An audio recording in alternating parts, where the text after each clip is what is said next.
Hello students, हिनाया की Hindi channel में आपका फिर से एक बार स्वागत है। आज का हमारा टॉपिक है शब्द विचार।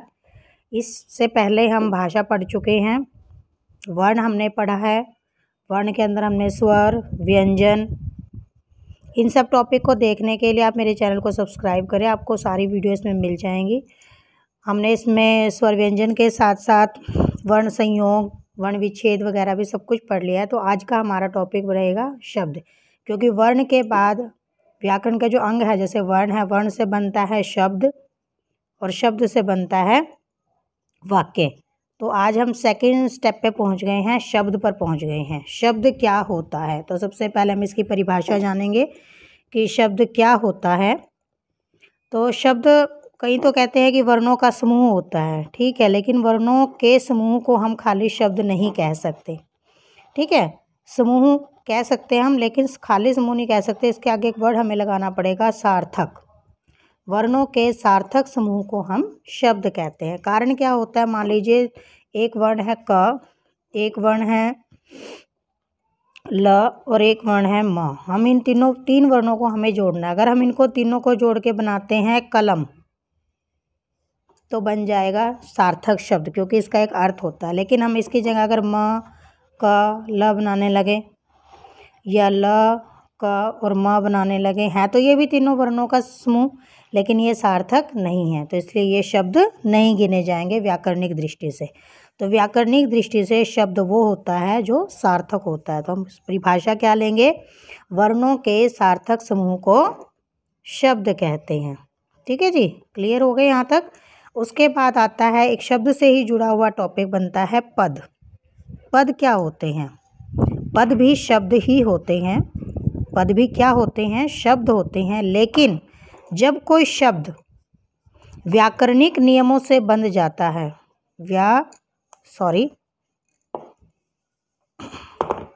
व्याकरणिक नियमों से बंध जाता है, तो वो पद बन जाता है। और व्याकरणिक नियमों से कब बंधता है, जब किसी शब्द को हम किसी वाक्य में प्रयोग करते हैं। मान लीजिए मैंने एक वर्ड बनाया यहाँ पे क ल म कलम, ठीक है, तो ये एक शब्द है। लेकिन अगर हम इसे पद कैसे बनाएंगे, अब मान लीजिए हम कहें कि राकेश कलम से लिखता है, ठीक है, राकेश कलम से लिखता है, तो यहाँ पर कलम भी है, लेकिन यहाँ पर एक कलम शब्द ना होकर क्या है, पद है, क्योंकि ये इस वाक्य के अंदर प्रयोग किया जा रहा है और व्याकरणिक नियमों से बंधा हुआ है। तो आप डेफिनेशन क्या देंगे कि जब कोई शब्द किसी वाक्य के अंदर प्रयोग किया जाता है और व्याकरणिक नियमों में बंध जाता है, तो वो शब्द क्या बन जाता है, पद बन जाता है, ठीक है जी। तो हमने यहाँ पर डेफिनेशन की कि शब्द किसे कहते हैं, फिर इसके बाद हमने सीखा कि पद किसे कहते हैं। तो वर्णों के सार्थक समूह को शब्द कहते हैं, और जब कोई शब्द वाक्य के अंदर प्रयोग किया जाता है तो वो पद बन जाता है। उसके बाद हमारा जो टॉपिक रहेगा वो रहेगा शब्द के भेद। शब्द के भेद चैप्टर काफ़ी लंबा है, तो एक इसमें तो पूरा नहीं हो पाएगा, 2 वीडियो लगेंगे इसे पूरा करने में। तो आज हम देखेंगे शब्द के भेद। तो चार आधार पर हम शब्द के भेद कर देते हैं, 1, 2, 3 और 4, ठीक है जी। तो 4 कौन कौन से होंगे, सबसे पहला होता है उत्पत्ति के आधार पर, कोई शब्द कहाँ से उत्पन्न हुआ है। दूसरा आता है रचना के आधार पर, शब्द की बनावट कैसी है। तीसरा आता है प्रयोग के आधार पर कि हम शब्द को किस तरह से प्रयोग कर रहे हैं। और चौथा होता है अर्थ के आधार पर शब्द के भेद। तो आज हम कोशिश करेंगे पहले वाला टॉपिक बिल्कुल क्लियर हो जाए। तो सबसे पहला हमारा टॉपिक बनता है उत्पत्ति के आधार पर शब्द के भेद। तो उत्पत्ति के आधार पर शब्द के 4 भेद होते हैं, 1, 2, 3, 4, ठीक है जी। तो उत्पत्ति के आधार पर शब्द के कितने भेद होते हैं, 4 भेद होते हैं। नंबर 1 होता है तत्सम, दूसरा होता है तद्भव, तीसरा होता है देशज और चौथा होता है विदेशज, ठीक है जी। तो इन्हीं चारों को हम आज क्लियर करेंगे। तो उत्पत्ति के आधार पर कि कोई शब्द कहाँ पर उत्पन्न हुआ है, ठीक है, उत्पत्ति समझ रहे हैं, पैदा होना।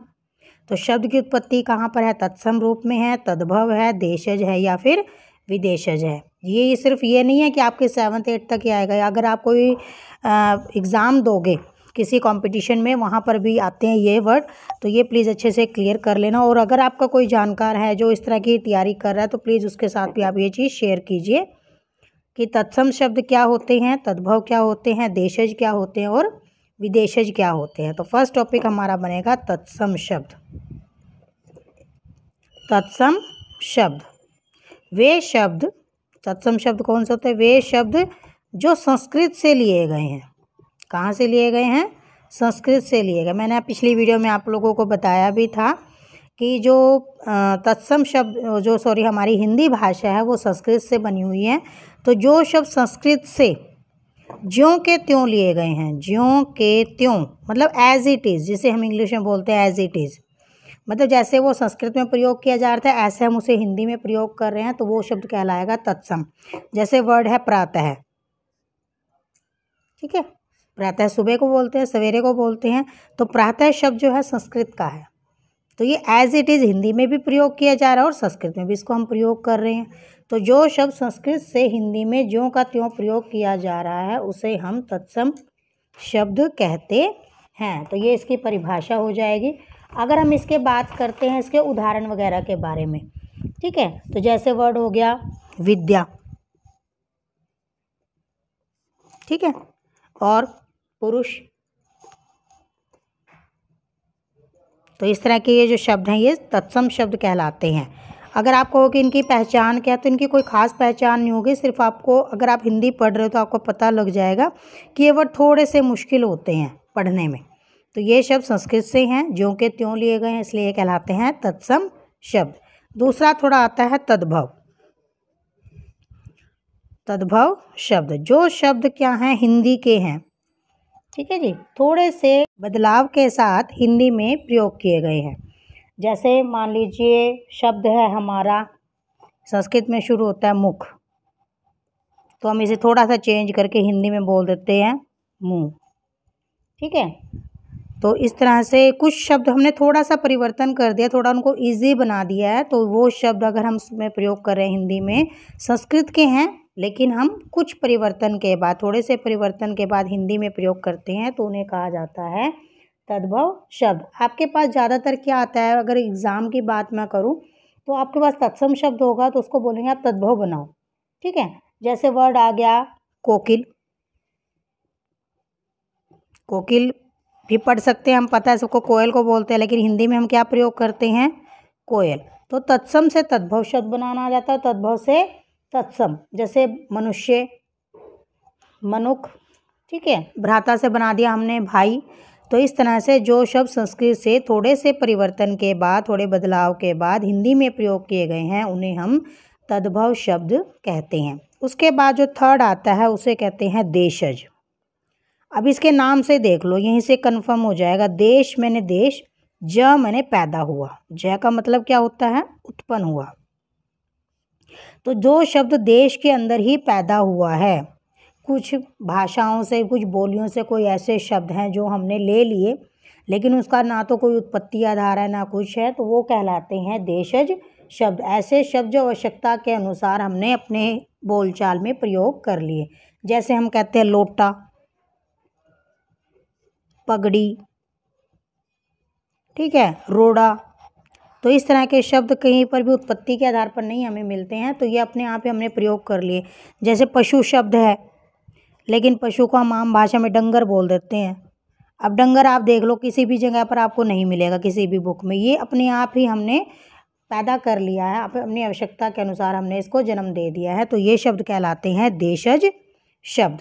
उसके बाद आता है लास्ट जो हमारा वर्ड आता है, विदेशी शब्द भी बोल देते हैं, और इसका दूसरा नाम क्या है? विदेशज। अब इसके भी नाम से कंफर्म हो रहा होगा आपका, विदेश और जो विदेश की धरती पर पैदा हुए हैं। क्योंकि हमारी जो हिंदी भाषा है वो बहुत, आप कह सकते हो, अपने अंदर समाहित करने वाली है। उसने बहुत सी भाषाओं के शब्दों को अपने अंदर समाहित कर लिया है।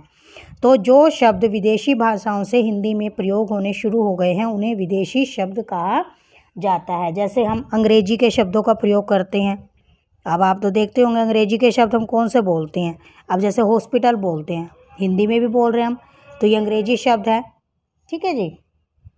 उसके बाद हो गया पुलिस। पुलिस वर्ड को अगर हम बोले जन रक्षक, तो कोई जानता भी नहीं है। रेलगाड़ी है तो हम रेलगाड़ी इंग्लिश का वर्ड है, हम कैसे बोलते हैं हिंदी में? अगर हम कहें लोह पथगामिनी, कोई जानता भी नहीं है कि लोह पथगामिनी क्या होती है। तो ये शब्द हमारी बोलचाल में जमा हो गए हैं, मतलब इन्होंने हिंदी ने इनको अडॉप्ट कर लिया, उधार ले लिया है। दूसरा हम कह सकते हैं दूसरी भाषा कौन सी है? अरबी भाषा है। जब मुसलमान हमारे देश में आए तो अपने साथ लेकर आए अरबी भाषा। तारीख हो गया, तकिया हो गया, हिसाब हो गया, मशहूर हो गया, तो ये वर्ड अरबी के हैं। उसके बाद है फ़ारसी, कुछ शब्द फ़ारसी भाषा के भी हमारे यहाँ बोले जाते हैं, ज़िंदगी, चश्मा, किशमिश। उसके बाद पुर्तगाली, तुर्की, तो ये अलग अलग भाषाओं से अलग अलग जो शब्द हैं समय के अनुसार ले लिए गए हैं, तो वो शब्द कहलाते हैं विदेशी शब्द। तो आज का जो हमारा टॉपिक था उसे दोबारा से एक बार करवा रही हूँ। उत्पत्ति के आधार पर हमारे शब्द के 4 भेद होते हैं: तत्सम, तद्भव, देशज, विदेशज। जो शब्द संस्कृत से ज्यों के त्यों लिए गए हैं वो तत्सम, जो कुछ परिवर्तन के बाद लिए गए हैं वो तद्भव, जो अपने आप पैदा हो गए हैं आवश्यकता के अनुसार वो देशज, और जो विदेशी भाषाओं से हमने उधार लिए हैं वो कहलाते हैं विदेशी शब्द। उम्मीद करती हूँ ये वाला चैप्टर आपको यहाँ तक क्लियर हो गया होगा। आने वाली वीडियो में हम रचना के आधार पर, प्रयोग के आधार पर और अर्थ के आधार पर शब्दों के भेद करेंगे। अगर आपको मेरी ये वीडियो अच्छी लगती हैं तो प्लीज़ मेरे चैनल को लाइक कीजिए, शेयर कीजिए, सब्सक्राइब करना मत भूलिए, और जिसको अगर नीड है तो प्लीज़ इस वीडियो को वहाँ तक भी शेयर कीजिए। धन्यवाद। आपका दिन शुभ हो।